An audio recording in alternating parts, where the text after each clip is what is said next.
Akalar bugungi ishlarimiz boshlanganmiz. Navbatdagi mashinamiz Lexus avtomobili. Bu mashinamizni oldiga podchimniklar almashtirib beryapmiz. Yangi podchimnik, yangi stubisalar bilan almashtirib beryapmiz akalar. Akalar bu mashinamizga 1-2 marta podchimniklar qo'yib ko'rishgan, yana u bilan o'zasi ko'rgan.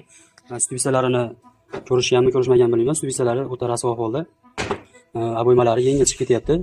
Hozir bunga Nevesmodan stubisalarni qo'yib beryapmiz akalar. Keyin fan podchimniklardan qo'yib beryapmiz. Bu podchimnimiz 85 ming 90 ming atrofida 50 minglik podchimnikdan qo'yib yurishgan ekan akalar.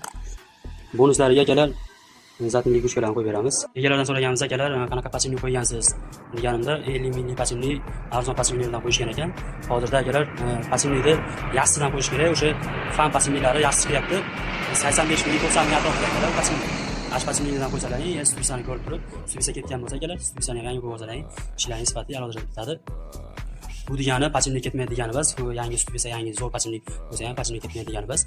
Yamalardan, chuqurlardan olib qochib, ehtiyot qilib, insalaring uzoq yillar xizmat qilib beradi. Kimga shunaqa xizmatlar kerak bo'lsa, Vodiy avtoservisga murojaat qilasizlar. Ishlarni sifatli, alohida joylar sog' bo'lsin.